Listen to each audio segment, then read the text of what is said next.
শুভ সকাল বন্ধুরা, আজ হলো 28 সেপ্টেম্বর রবিবার। আজকের সকালের বরাক উপত্যকা তথা আসামের গুরুত্বপূর্ণ বিশেষ খবর হলো দুর্গাপূজা উপলক্ষে হাইলাকান্দি পুলিশের এসওপি, হেলমেটবিহীন 741 বাইক চালকের চালান কাটল পুলিশ।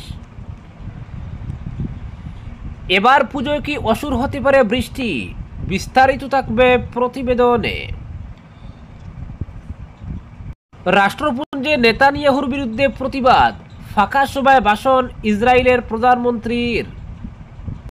আসামের তিনসুকিয়া, চড়াইদেউ এবং শিবসাগর জেলায় আরও 6 মাসের জন্য বৃদ্ধি আফস্পার মেয়াদ।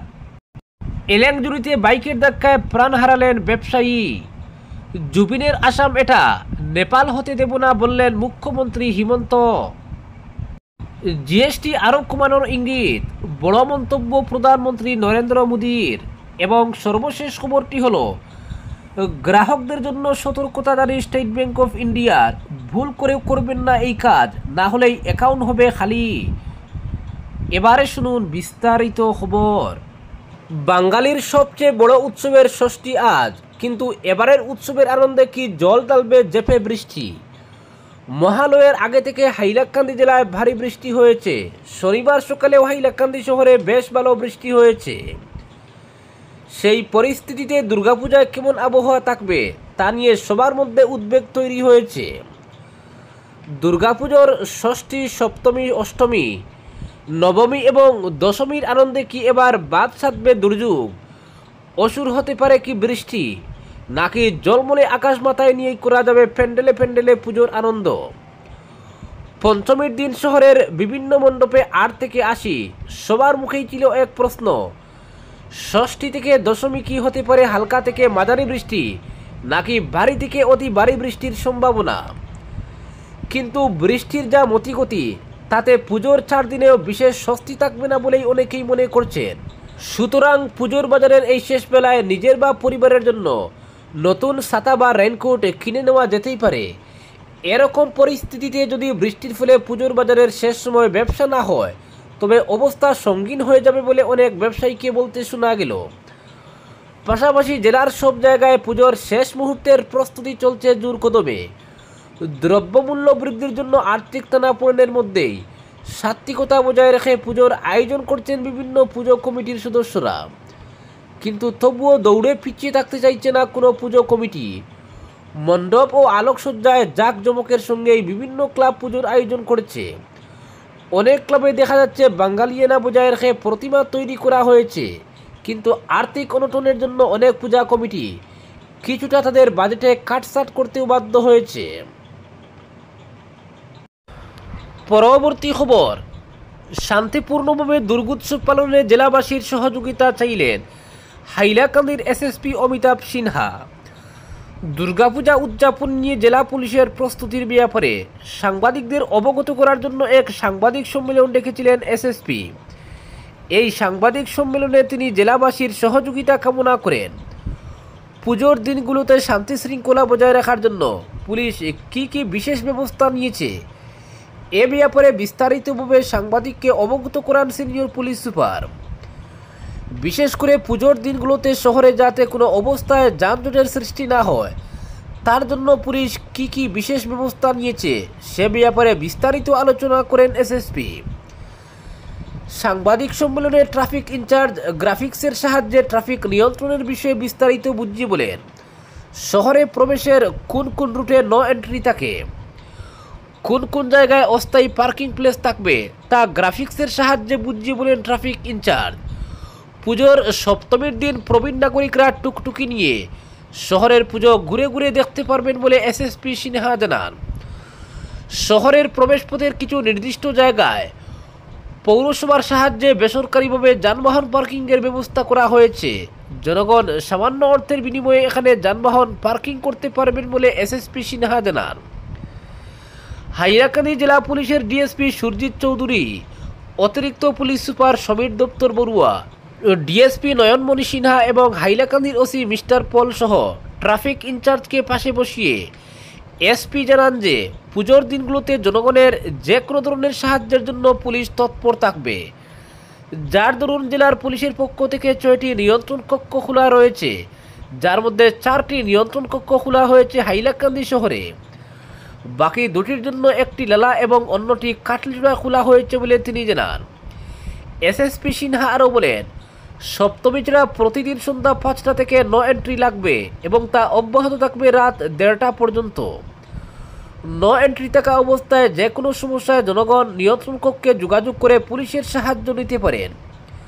পুলিশ নিয়ন্ত্রণ কক্ষের নম্বর হচ্ছে 6026900636। এই নম্বরে কল করলে পুলিশের সাহায্য পাওয়া যাবে বলে এসএসপি জানান। বিজয়া দশমীর বাসানের ব্যাপারে এসএসপি বলেন, সর্বাবস্থায় বাসান তাড়াতাড়ি শেষ করতে হবে। যে কোনোভাবে মধ্যরাতের আগে বাসানের শেষ করার আবেদন জানিয়েছেন এসএসপি। শহরের ট্রাফিক নিয়ন্ত্রণের ক্ষেত্রে পুলিশের গ্রহণ করা কঠোর পদক্ষেপের উদাহরণ তুলে ধরে এসএসপি বলেন, গত 22 সেপ্টেম্বর থেকে 26 সেপ্টেম্বর পর্যন্ত পুলিশ অভিযান চালিয়ে 741 জন হেলমেটবিহীন বাইক চালকের চালান কেটেছে। অন্যদিকে পুজোর সময় চুরের উৎপাত রোধে 2 দিনের অভিযানে 27 জন চুরকে পুলিশ আটক করেছে বলে এসপি জানান। এসএসপি শান্তিপূর্ণ পুজো উদযাপনের প্রসঙ্গে উচ্ছৃঙ্খল আচরণকারীদের সাবধান করে দিয়ে বলেন, আইন শৃঙ্খলা ভঙ্গকারীদের কোনো অবস্থায় রেহাই দেওয়া হবে না। আইন শৃঙ্খলা রক্ষায় সকলের সহযোগিতা কামনা করে এসএসপি সিনহা বলেন, আইন ভঙ্গকারীদের বিরুদ্ধে কঠোর ব্যবস্থা নেওয়া হবে। তিনি আরও বলেন, পুলিশের এই কঠোরতা কেবলমাত্র শান্তিপূর্ণ পুজো উদযাপনের জন্য, তাই প্রত্যেক নাগরিকদের সহযোগিতা কামনা করেন তিনি। অপরদিকে আসামের তিনসুকিয়া, চড়াইদেও এবং শিবসাগর জেলায় আরও 6 মাসের জন্য বৃদ্ধি আফস্পার মেয়াদ। আসামের তিনসুকিয়া, চড়াইদেও এবং শিবসাগর জেলায় আরও 6 মাসের জন্য বাড়ানো হয়েছে আর্ম ফোর্সেস অর্থাৎ স্পেশাল পাওয়ার অ্যাক্ট, সংক্ষেপে আফস্পা বা এএফএসপিএ। ওই 3 জেলাকে উপদ্রুত অঞ্চল বিবেচনা করে আসাম সরকারের সুপারিশের ভিত্তিতে আগামী 1 অক্টোবর থেকে বলবৎযোগ্য আফস্পার সময়সীমা আরও 6 মাসের জন্য বাড়িয়েছে কেন্দ্রীয় স্বরাষ্ট্র মন্ত্রক। শনিবার এক বিজ্ঞপ্তি জারি করে এই খবর দিয়েছে রাজ্যের রাজনৈতিক বিভাগ। তিনসুকিয়া, চড়াইদেও এবং শিবসাগর জেলায় উগ্রপন্থী কার্যকলাপের পরিপ্রেক্ষিতে আসাম সরকার কেন্দ্রকে সুপারিশ করেছিল ওই জেলাগুলিতে আরও সতর্কতার প্রয়োজন রয়েছে। কেন্দ্রীয় স্বরাষ্ট্র মন্ত্রক রাজ্যের সুপারিশের সাথে সম্মত হয়ে আফস্পা বাড়ানোর অনুমতি দিয়েছে। বিজ্ঞপ্তিতে বলা হয়েছে, উগ্রপন্থী বিরোধী অভিযান এবং নিরাপত্তা বাহিনীর সক্রিয় পদক্ষেপের ফলে আসামের সামগ্রিক আইন শৃঙ্খলা পরিস্থিতি বিগত বছরগুলির তুলনায় উল্লেখযোগ্যভাবে উন্নত হয়েছে। আসামে এখনও সক্রিয় একমাত্র জঙ্গি গোষ্ঠী সন্দেহভাজন আলফা ক্যাডারদের জড়িত বিক্ষিপ্ত ঘটনাগুলি রিপোর্ট করা হয়েছে কেন্দ্রকে। এছাড়া ওই 3 জেলায় নাগাল্যান্ডের এনএসসিএন জঙ্গি গোষ্ঠীর আনাগোনা বা কার্যকলাপ রয়েছে বলেও জানানো হয়েছে। উল্লেখ্য, আসামে প্রথম আফস্পা আরোপ করা হয়েছিল 1990 সালের 27 এবং 28 নভেম্বরের মধ্যরাতে। তারপর থেকে পর্যালোচনার পর প্রতি 6 মাস পর তার সময়সীমা বাড়ানো হয়। পরবর্তীতে আইন শৃঙ্খলা উন্নত হওয়ায় 2022 সালের এপ্রিল মাসে গোটা রাজ্য থেকে আইনটি প্রত্যাহার করা হলেও 9টি জেলা এবং কাছাড়ের একটি মহকুমা এর আওতায় ছিল। গত 2 বছরে 6টি জেলা থেকে ধীরে ধীরে আফস্পা প্রত্যাহার করা হলেও 3 জেলা তিনসুকিয়া, চড়াইদেও এবং শিবসাগরে এই আইন বলবৎ রাখার সিদ্ধান্ত নেওয়া হয়। অপরদিকে এলেংজুরিতে বাইকের ধাক্কায় প্রাণ হারালেন ব্যবসায়ী। শনিবার সন্ধ্যা এলেংজুরি এলাকার যাত্রী সড়কে ভয়াবহ সড়ক দুর্ঘটনায় প্রাণ হারালেন শরীফনগর গ্রামের পরিচিতি ব্যবসায়ী কামাল উদ্দিন। স্থানীয় সূত্রে জানা যায়, ব্যবসায়ী কামাল উদ্দিন এদিন সকালে নিজের কৃষিক্ষেতে সার দেওয়ার কাজ শেষ করে তার নিজস্ব একটি ওয়াগনার গাড়ি দেওয়ার জন্য এলেংজুরির একটি মোটর ওয়াশিং সেন্টারে যান। গাড়িটি সার্ভিসিং সেন্টারের পাশে রেখে তিনি রাস্তা পার হওয়ার চেষ্টা করছিলেন। ঠিক সেই মুহূর্তে শ্রীভূমির দিক থেকে বাবা হোটেল অভিমুখে দ্রুতগতিতে ছুটে আসা একটি বাইক পেছন দিক থেকে এসে তাকে ধাক্কা মারে। প্রচণ্ড ধাক্কায় কামাল উদ্দিন রাস্তায় ছিটকে পড়ে গুরুতর আহত হন। তার মাথায় মারাত্মক আঘাত লাগে এবং সঙ্গে সঙ্গে রক্তক্ষরণ শুরু হয়। দুর্ঘটনার পর স্থানীয় মানুষ ও বাইক আরোহী মিলে দ্রুত অচেতন অবস্থায় তাকে উদ্ধার করে করিমগঞ্জ সিভিল হাসপাতালে নিয়ে যান। সেখানে কর্তব্যরত চিকিৎসকরা প্রাথমিক চিকিৎসা দেন, কিন্তু অবস্থার অবনতি হয় তাকে দ্রুত শিলচর মেডিকেল কলেজ হাসপাতালে রেফার করা হয়। পরিবারের লোকজন তাকে অ্যাম্বুলেন্সে করে শিলচরের পথে নিয়ে যাওয়ার সময় কামাল উদ্দিন শেষ নিঃশ্বাস ত্যাগ করেন। হঠাৎ এই মৃত্যু সংবাদে পরিবারে নেমে আসে গভীর শোক। পরে তার মরদেহ করিমগঞ্জ সিভিল হাসপাতালের মর্গে রাখা হয়। দুর্ঘটনার খবর পেয়ে শ্রীভূমি সদর থানার পুলিশ ঘটনাস্থলে পৌঁছে তদন্ত শুরু করে। তারা ঘটনাস্থল পরিদর্শন করে সবকিছু লিপিবদ্ধ করে এবং দুর্ঘটনায় ব্যবহৃত বাইকটি বাজেয়াপ্ত করে থানায় নিয়ে যায়। আজ মরদেহের ময়নাতদন্ত শেষে কামাল উদ্দিনের দেহ তার নিজ গ্রাম শরীফনগরে আনা হবে। সেখানে জানাজার নামাজের পর তার কবরস্থ করা হবে। অপরদিকে জুবিনের আসাম এটা নেপাল হতে দেব না বললেন মুখ্যমন্ত্রী হিমন্ত। আগামী 6 অক্টোবর শামকানু মহন্ত সিদ্ধার্থ শর্মাদের সিআইডি দপ্তরে হাজিরা দিতে হবে। সেই সঙ্গে তাদের সতর্ক করা হয়েছে, এই নির্দেশ মেনে না চললে কড়া পদক্ষেপ নেওয়া হবে। হিমন্ত বিশ্ব শর্মা শনিবার তার ফেসবুক লাইভে কড়া ভাষায় জানিয়েছেন, এটা জুবিনের আসাম, আমরা এটা নেপাল হতে দেব না। মানুষ জুবিনের ন্যায় বিচার চায়, কিন্তু সেটা সহিংসতার মাধ্যমে নয়। সম্প্রতি নেপালের বিধ্বংসী ঘটনা অলি সরকারের পতনকে সামনে রেখেই সকলকে সতর্ক করলেন মুখ্যমন্ত্রী। জ্যোতিপ্রসাদ আগরওয়াল, বিষ্ণুপ্রসাদ রাভা, ভূপেন হাজারিকার মতো ঐতিহাসিক ব্যক্তিত্বদের কথা স্মরণ করে তিনি বলেন, আসাম হল সংস্কৃতির পীঠস্থান। এই রাজ্যটি অনাচারের দিকে ঝুঁকে পড়তে পারে না। হিমন্ত বিশ্ব শর্মা বলেন, আমরা যদি জুবিনকে ন্যায় বিচার দিতে না পারি তাহলে মানুষ 2026 সালে আমাদের ভোট নাও দিতে পারে। আর যদি আমরা ব্যর্থ হই তাহলে মানুষের আমাদের ভোট দেওয়া উচিত নয়। মুখ্যমন্ত্রী স্পষ্ট করে দিয়েছেন, জুবিনের মৃত্যুর সঙ্গে যারা জড়িত তাদের সকলকে আইনের আওতায় আনা হবে। আমরা সকলকে আশ্বস্ত করছি যে ন্যায় বিচার করা হবে, তবে আইন শৃঙ্খলা বজায় রাখতে হবে। পরবর্তী খবরটি হলো, গ্রাহকদের জন্য সতর্কতা জারি এসবিআই। ভুলেও করবেন না এই কাজ, না হলে অ্যাকাউন্ট হবে খালি। বর্তমান সময়ে ক্রমশ বৃদ্ধি পাচ্ছে জালিয়াতির সংখ্যা, যার ফলে প্রত্যক্ষভাবে ক্ষতির সম্মুখীন হচ্ছেন সাধারণ মানুষ। এমতাবস্থায় দেশের বৃহত্তম ব্যাংক এসবিআই তাদের গ্রাহকদের সতর্ক করেছে।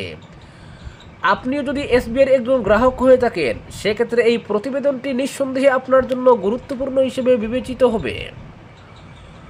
মূলত এসবিআই গ্রাহকদের মোবাইল নম্বর পরিবর্তনের জালিয়াতি সম্পর্কে সতর্ক করেছে।